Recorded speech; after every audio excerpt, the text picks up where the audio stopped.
I'm here with Spartan co-founder Andy Weinberg. Andy, introduce yourself a little bit and tell us how you got started with this crazy Spartan race thing. So Spartan was an idea that came about 10 years ago.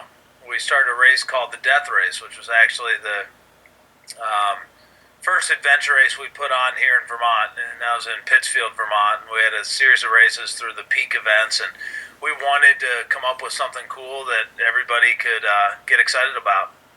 So something different. We've done races all over the globe, and we thought it'd be interesting to have an event where nobody knew what to expect. And that's kind of where it all started. And from there, we have Spartan. I remember the first race. We had probably 500 athletes, and we put together this course in Burlington, Vermont. It was great, but it's a little bit different than what we have today at a Spartan race. For sure, I'm sure it's changed, maybe not in its philosophy, but at least in the execution. Absolutely. So the team has changed. There were about 5 people, and now there's about 300 people. Oh wow, that's crazy. Now, a little bit of backstory. We were talking the other day, and you said that you were a teacher. So, do you work for Spartan full time? Is it like 2 jobs for you, or are you? No, How does that work? I don't work for Spartan full time. I'm one of the founders. I work as a professor at Castleton State College in Vermont. It's funny because years ago, when I taught in Illinois for 16 years, I was a high school PE teacher. Okay. When we came to Vermont, the dream was to just get involved in race management and be a race director. And we started with peak races, and once Spartan race took off, once Spartan race started, I thought about going that route, but we weren't sure if it was going to be a fad or if it was actually going to continue. So I'm still involved, and I help it. I go to a lot of the Spartan races, and I live right here in Pittsfield, which is where everything was founded. And so I'm definitely involved. I do a lot of hands-on stuff with the peak races. With Spartan race, I go to some of the events, but definitely not all of them. Okay, so one of the reasons why I brought you on today is to tell me a little bit more about this Death Race Ultimate Challenge. We all kind of know what the Death Race is, but tell me a little bit more about what the challenge is and what the rewards are for, completing it. Okay, great. We have, so we came up with the Death Race Challenge. We started the Death Race, as you know, and it became fairly popular. The first year we only had 10 athletes, and 3 of them finished, and it was about a 12-mile course. It was absolutely insane. But the athletes really enjoyed it, and so it's grown since then. I think the second year we had 40, the third year we had 80, and then it went up to 200 the very next year. And so since then, it's been a sustainable race. We decided to add the Winter Death Race, which is coming up this weekend. That's right. This is the 5th annual for the winter race, and we only allow 50 people to enter for various reasons, but the main reason is safety. Yeah. It's so extreme up here, and we don't want to lose someone in the woods and worry about hypothermia. So, yeah, it's a lot easier to keep track of 50 people in their parkas with than thousands. A year ago, we added the Team Death Race. And then this year, for the first year ever, we had the Traveling Death Race. So we have 4 different events. So we were talking, and we thought, wouldn't it be cool if someone could enter all 4 races and finish all 4 races? So we decided to call it the Ultimate Challenge. And we have about a dozen people that are registered for all 4. Wow. We have a few people that are waiting on the Team Death Race. So they're registered for winter, traveling, and summer. And they have to finish 3 of the 4 to be in the awards. And we're going to go we're going to honor the top 10 in men and women if we have that many. And if anyone who finishes all 4 gets $5,000. They're going to be featured in the magazine and hopefully on a TV show. Cool. Very cool. Now tell me, I think it was released already, but tell me, where does the Traveling Death Race go this year? Traveling Death Race this year is in Mexico City. And so athletes will arrive Saturday, February 22nd by noon, and that's all they know. They have to be in the Mexico City airport, and the bus leaves at noon. And if they're on it, they're in the Traveling Death Race, and if they're not on it, they're just on vacation in Mexico City. Yeah. Wow. Okay. So we have 80 people registered for that race, so we're really looking forward to that. And the philosophy that race is going to change. venues every year. So we'll travel. It'll be in a different country next year, and hopefully we can get a little following for that. Now, speaking of traveling, Spartan Race put out an email recently about where should the World Championship go. And so tell me a little bit about that thought process. Are you actually thinking about moving it from Vermont, or is it just kind of a promotional, grab some more email kind of thing? I think right now they're looking to hear what the Spartan World says. They put it out there. I actually was talking to Joe DeSena about this yesterday, and I asked him what his thoughts were, and he said, let's see what the Spartans say, see where people want it. I think a lot of people like the fact that it's here in Vermont. Killington's a great venue. The terrain is very challenging. There's plenty of room for everybody. Beautiful scenery. But there are some people that want it to be somewhere else. So I think they're going to open it up to the Spartan World and see what they decide. And we'll find out. Yeah, I mean, for me, coming from a triathlon background and looking at Kona and Ironman and how that's like become this real iconic thing that, hey, did you go to Kona, or do you want to go to Kona? And there's this huge qualifying process and everything. I really like the branding of it, to stay in Vermont and just forever be in Vermont. And maybe, Killington is obviously like crazy, but you could even go next door, I don't know, like Mount Washington or something. But wait, is that New Hampshire? That's New Hampshire. Yeah. Oh, sorry. I probably failed geography in high school, but where Kona is? Yeah, I know where Kona is, but yeah, no, just from a iconic kind of standpoint, I like Vermont and I like Killington. I was crushed by the course. It took me like 8 hours to do the beast. So, there was definitely that mystique to it. Like watching everybody go through everything on Saturday, the pros, and kind of covering the race and, seeing the sandbag, and then everybody just kind of disappears up into the mountain and you're like, oh my gosh, what is going on back there? Because you don't get to see the entire thing. And so there was kind of this mystique to it, and just how hard is it going to be, and what am I going to be going through tomorrow, and that was really neat. And obviously that's kind of the whole ethos of Spartan, and not knowing what you're going to get. But definitely, the terrain in Killington and the weather. It was 60s and sunny on Saturday, and then we got crushed by like 50 and rainy on Sunday. So it can turn on you. So no, if it was up to me, I'd keep it there. But I think I'm a little biased too, to be honest. I like the venue. I like Vermont. I think it's cool. The race started in Vermont, and I think it'd be neat to keep the World Championships there. With that being said, it's also, there's a lot to be said about a place like Kona, or a place like to have it a destination race where everybody qualifies to go to this crazy place. So that'd be neat too. But time will tell. I think the announcement will come fairly soon, and then the race is in September. So yeah, World Championships will be in September, so it won't be too long before they make the announcement. That's great. So speaking of triathlons and Kona and Ironman, tell me a little bit about this Quintuple Ironman that you did a couple months back. Okay, the Quintuple Ironman. I've done a bunch of triathlons, and years ago I heard about the double Ironman, and I thought it was a joke. And I went on the website and I found this website, and they said, oh yeah, there's double Ironmans in Virginia. And I thought, well, this will be great. So I signed up for this event.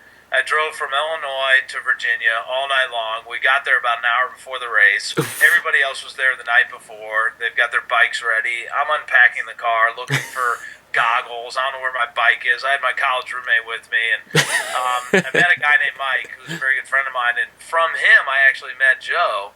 They're mutual friends. So Mike and I did the double Ironman that day, and it was a great experience, except for the weather. It was 45 degrees and rainy, and I decided to go back. So I went and did the double Ironman again a year later, and during that same day they have a triple Ironman, and I was so intrigued that these guys were doing the triple Ironman. And then I met this guy who was he was only doing the triple because he was training for the Deca Ironman.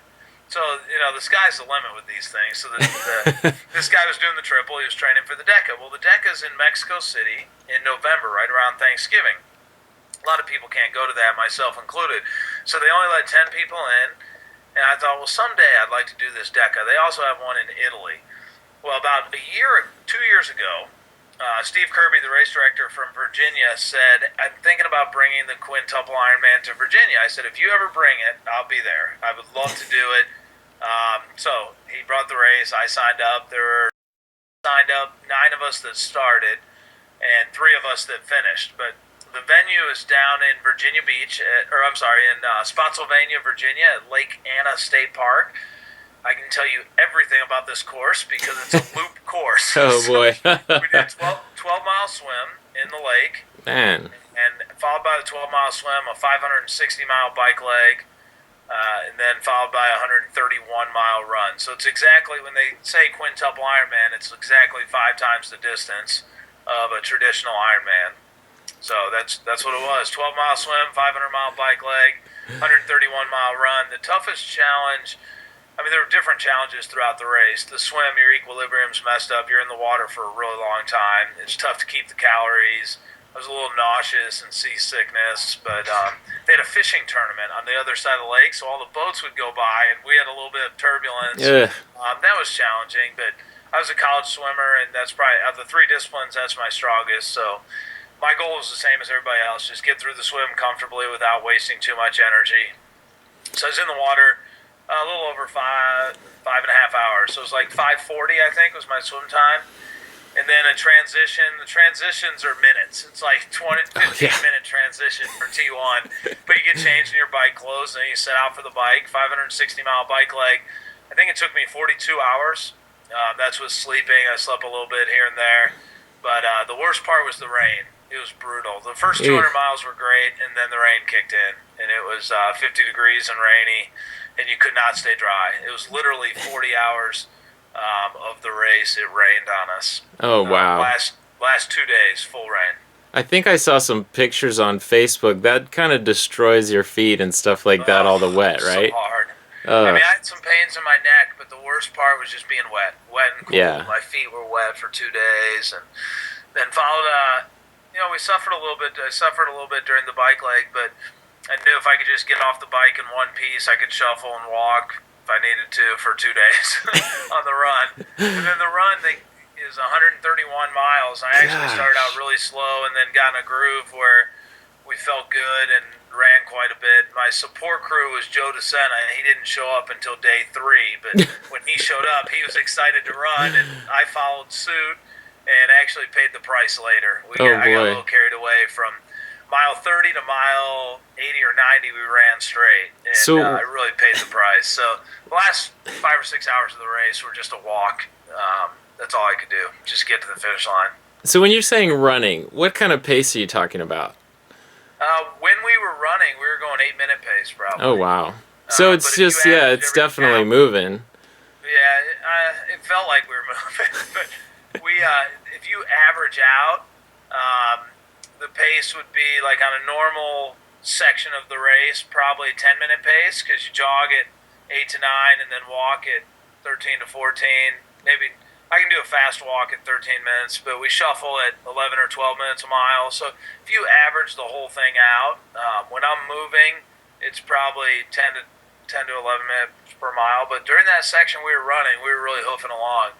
Olaf was being clocked at 7-minute miles, like at mile 80. Mile 80 into the race. The guy was running 7-minute miles. That's ridiculous. How do you even train for something like that? For me, this year was different than any other year. For the double Ironman and the triple Ironman, I tried to use a traditional Ironman training schedule. Swim, bike, run. I did my long runs, my long rides, and my long swims.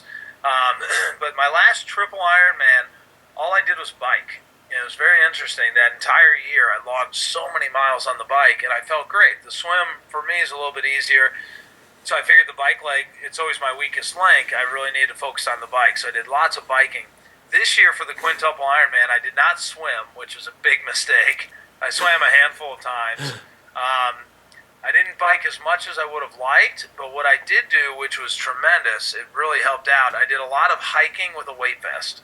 Okay. And for 30 days before the race, I went out every single morning at 4 a.m. with the weight vest and hiked up and down the mountain. It was great. Just structurally, my body was in good shape, and I had good endurance, and I just felt strong. I felt ready to go. I shed about 10 pounds right before the race, which I think helped.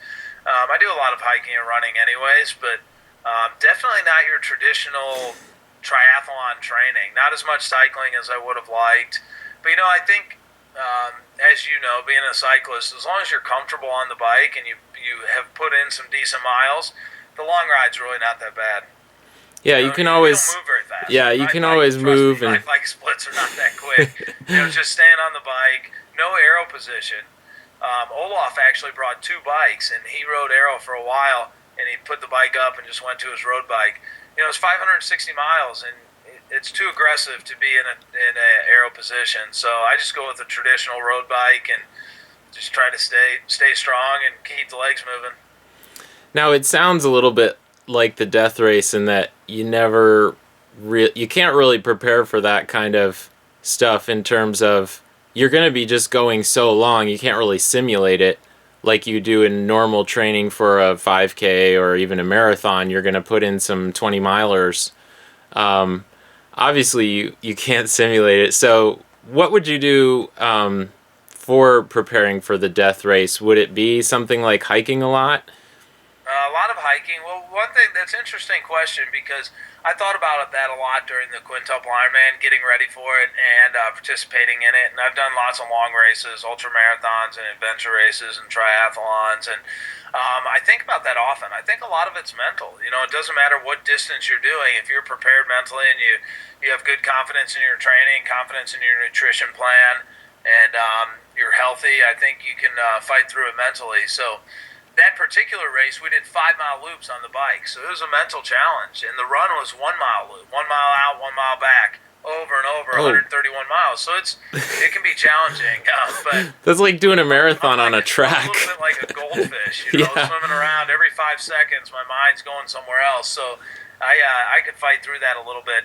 But the correlation between the death race is similar. The death race, we try to break you mentally, physically, emotionally. One of them. And we get some very interesting people. Some of the most inspirational people I've met come to the death race. And some people make a mockery out of it, and some people don't understand it.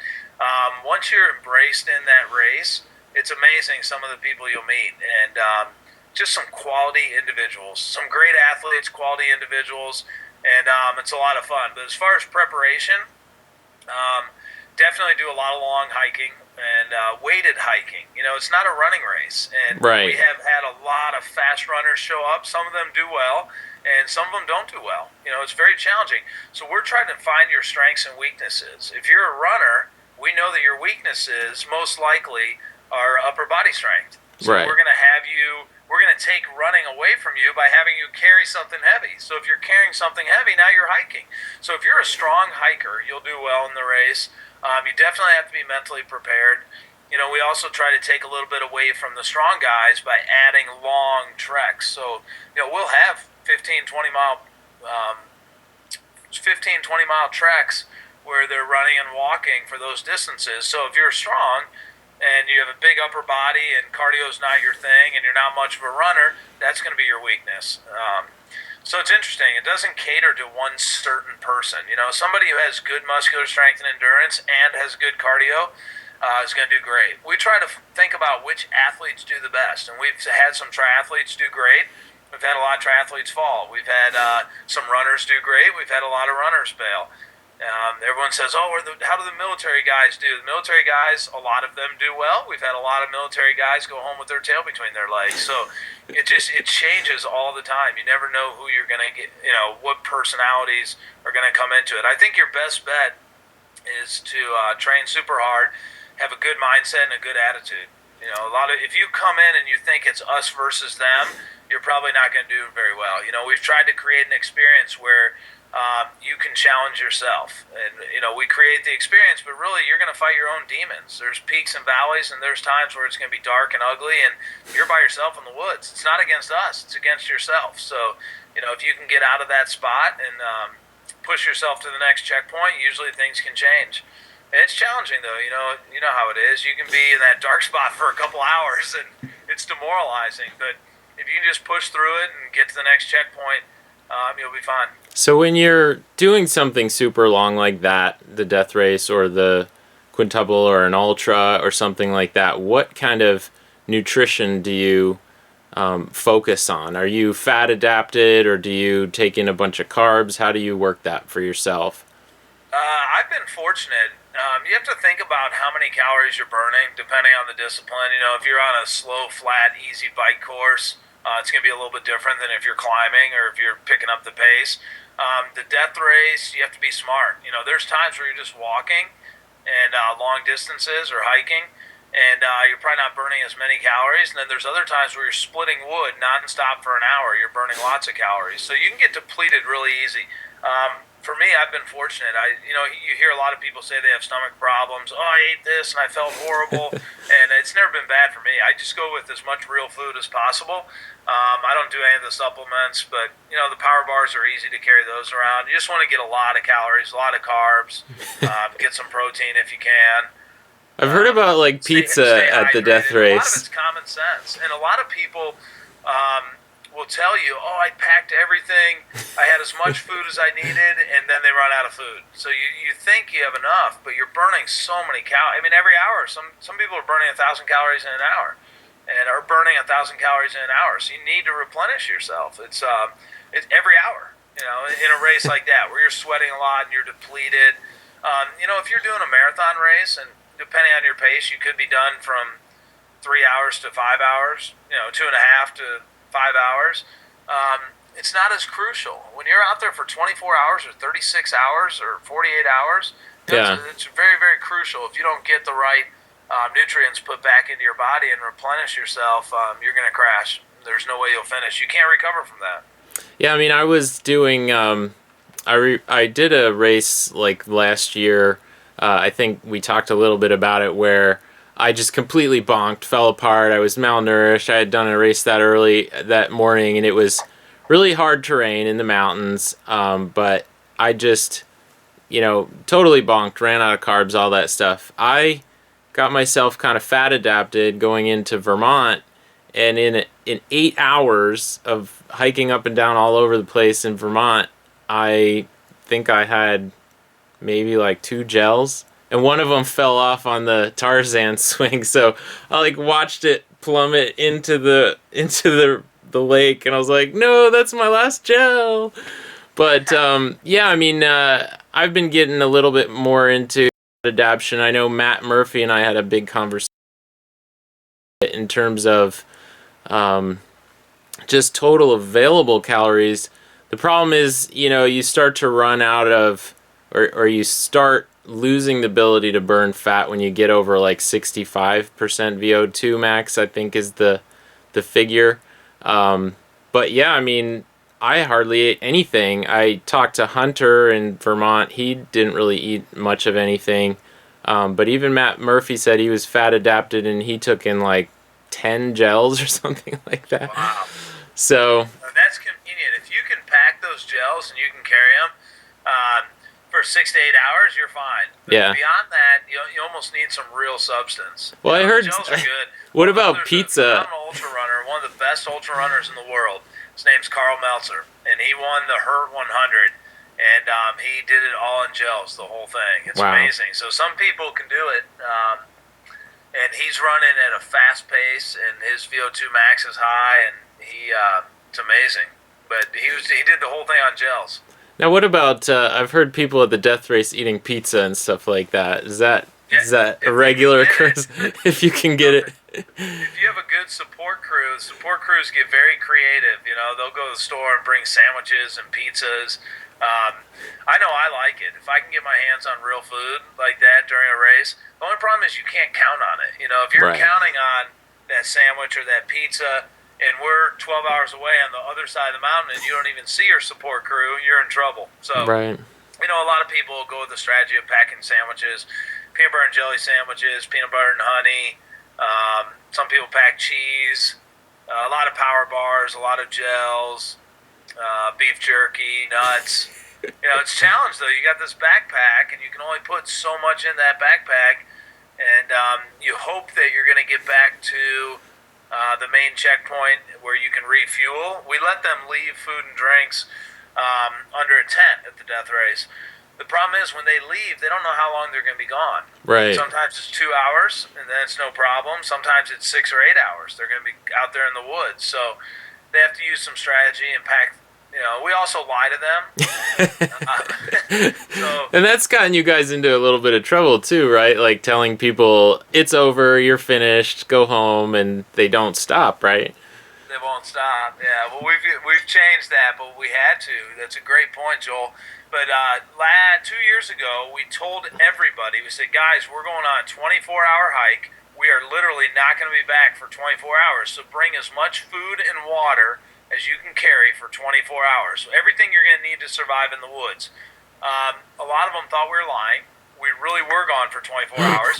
So 5-6 hours into the race, they're struggling. They're running out of food. They're running out of water.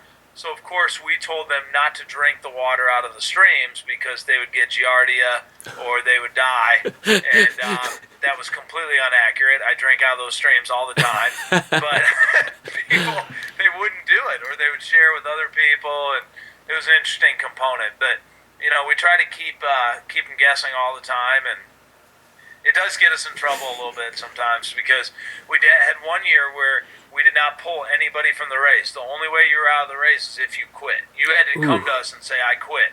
So the following year is the year that we put cutoffs in the race. So we would say, you're out of the race. No, I'm not. I didn't quit. I'm going to keep going. And we were fighting with people because they wanted to keep going, and technically they were out of the race. So that was kind of challenging. But now, because of the numbers of the people that are in the race, and just for safety reasons, we reserve the right to pull anybody from the race at any time. 99% of the time it's because of medical reasons. That 1% of the time it's safety because they're so far behind that we have checkpoints that aren't even going to be open, and we can't have people. There's too many people in the race. We can't have them wandering out in the woods 2 hours behind everybody. It's just not fair to them or to us. Yeah. So we've instilled some cutoffs like that, but usually it's a safety thing. People are delusional, they're slurring their speech, they have blisters all over their feet. We've seen guys who can't walk, and we say, we're going to have to pull you from the race. No, I'm fine. You can't even stand up. You're not fine. So speaking of not... It's hard, because people train really hard, they really want to finish, but, it comes a point where if you don't have it, you don't have it. We have people that finish 1 year and they don't finish the next year, so... I feel bad for the people that train just that one particular year, and that's the year they're going for. If they get pulled from the race for whatever reason, it's tough. But we have to be smart also. You mentioned a second ago not walking, and I recently listened to a podcast with Michael Mills, and he came up there and did the death race and stuff like that, and it was crazy impressive that he was able to do the death race and finish these tasks and things that you were giving him, in a wheelchair. And so how do you view that kind of person coming at you, and what kind of challenges, from a race director standpoint, does that pose, and did he surprise you guys? That's a great question. So Michael, I teach Vermont. I teach adapted physical education at the college level, and I talked to Michael ahead of time, and I said, you're not going to be able to finish this race. You're really not going to be able to. And, we can modify certain things for you, which is fair. I'm glad to do that. But there's certain things you just can't do. I know this terrain. You're not going to be able to go over it in a wheelchair. And he was very cool about it, and he said, well, that's okay. I want to give it a try. Are you okay with me giving it a try? And I said, by all means, I'm okay with it. So we modified what we could early in the race. And then it got to a point he couldn't go up the mountain in his wheelchair. There was just no way he could. He tried dragging himself. athletes carried him for a ways, but then it got to a point where a lot of those athletes, they were going to take themselves out of the race because they weren't going to be able to do the challenges they needed to do. So I talked to Michael about it before the race, and then the guy's got so much spirit, and he's a tough dude. He works super hard, and he was a joy to have around. Very inspirational. There weren't many more modifications we could have made. We gave him a chance to challenge himself. He definitely did that. We gave him a chance to succeed. He definitely succeeded. Did he finish the death race? No. And could he have? No. I don't think there was a way that he could have done the terrain. And I think he'll tell you the same thing. But talk about an inspiration. Unbelievable. We have people complaining about all these things in life. Here, look at this guy. He shows up with a smile on his face, no complaints whatsoever. And I tell you, the one thing that I really admired him for, after he was taken out of the race, he didn't leave. He stuck around, and he still participated. Like, there were certain things he could do. He'd go over there and he'd start participating. He was clearly out of the race. He had been out of the race for hours. He would keep participating. He was motivating people. He was cheering people on, and that's the type of spirit we love. A guy like that, he doesn't complain, and he's able to push himself as far as he possibly can. And really, that's all you can ask, of anyone. Yeah, that's awesome. He has a great spirit. I hope he's actually, I don't know if you heard about this bicycle that he's getting. Did he tell you about the bicycle? No, it wasn't on the podcast. Okay, he's getting an arm-powered bicycle. I don't know what you call it, but it's been modified. It's been adapted for him so that he can use his arms and he can ride this bicycle. So he's going to come to one of our events with his bike this summer, and he's going to ride with us. So we're looking forward to that. I don't get to see him very often. I've only met him I met him at 2 Spartan races, then I saw him at the death race. But he's going to come back to Vermont, show us his new bike, and participate. That's great. Well, thank you so much for all the time that you spent with me today, and we're all looking forward to seeing, the winter death race coming up and Spartan races in the future. We'll look forward to that announcement on the World Championships. I mean, I'm hoping it stays in Vermont. I think that's cool, but if it goes somewhere else, then hey, it gives you something to look forward to. Vacation in Hawaii or New Zealand or something like that, so. What about Iceland? So that's cool. Iceland. Maybe. Hey, thanks for having me, Joel. I really appreciate it. And, the winter death race is this weekend. You have an open invitation if you'd like to join us. I totally would. I've got other obligations this weekend, but I'm looking forward to coming to the summer death race for sure. Awesome. So you'll like it. It'll be a great event. It's very the year cool. of the Explorer, by the way. Yeah, I'm thinking, you think the people will bring, like, sticks of butter and stuff, like Shackleton, like refuel with a...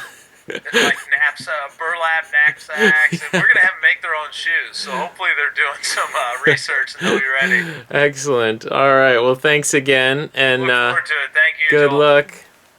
Bye. We'll talk to you later.